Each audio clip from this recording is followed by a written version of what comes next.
چې یو ځل لاړې او له مانه دې پانجه واخیسته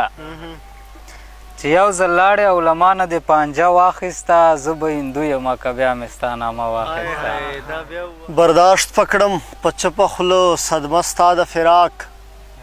خو ته چې بیا سبا راته مختور نه یې ولاړ او کیدای شي چې له حال مې په رښتیا نه یې خبر ته ما غوندې د خپل وجود په اور نه یې ولاړ قدرمنو سلامونه او نیک احترامات ډېر وخت نه بعد یو ډېر کوشلی شخصیت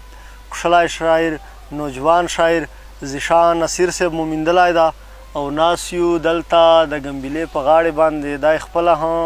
ډېر وخت نه بعده د دوبۍ مسافري نه خپل وطن خپلې علاقې په لور راغلی ده خواهش مو چې د سره مرکه ریکارډ کو او د نه چې داسې کلام وارو چې د موږ مینوال د موږ پښتانه ورونه هم خوند ورنه واخلي ډېرې خبرې نه کوو ذیشان نصیر صاحب ته موقع ورکوو چې خپلو مینوالو سره یو څو خبرې هم وکړي او خپل خوندور کلام موږ ته پیش کړي السلام علیکم اول خو تاسو ډېره مننه کوم چې د لنډ تنګ وخت چې مو وخت راکړی ملګرو ته مینوالو ته یو څو شعرونه چې د زړه زخمونه مې خوړلي دي ټول د زړه زخمونه مې خوړلي دي ټول ستا تصویرونه مې خوړلي دي ټول د زړه زخمونه مې خوړلي دي ټول ستا تصویرونه مې خوړلي دي ټول تا ته خپل حسن پته څه لګېږي ګوتو سرونه مې خوړلي دي ټول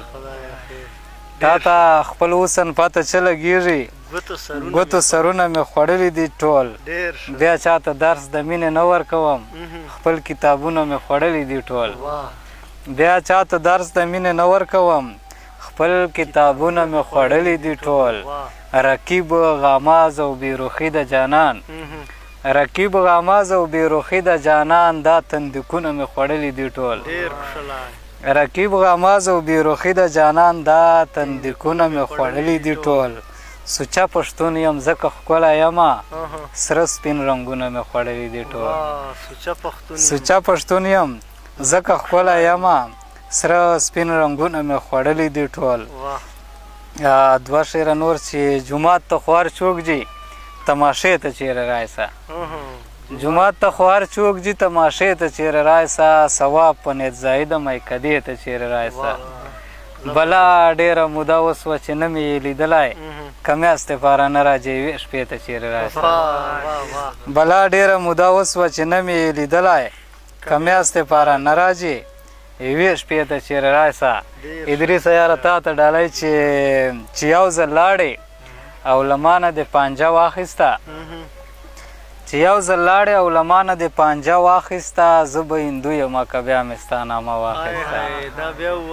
چې یو ځل لاړې او له مانه دې پانجه واخیسته زه به هندو یمه که بیا مې ستا نامه واخیسته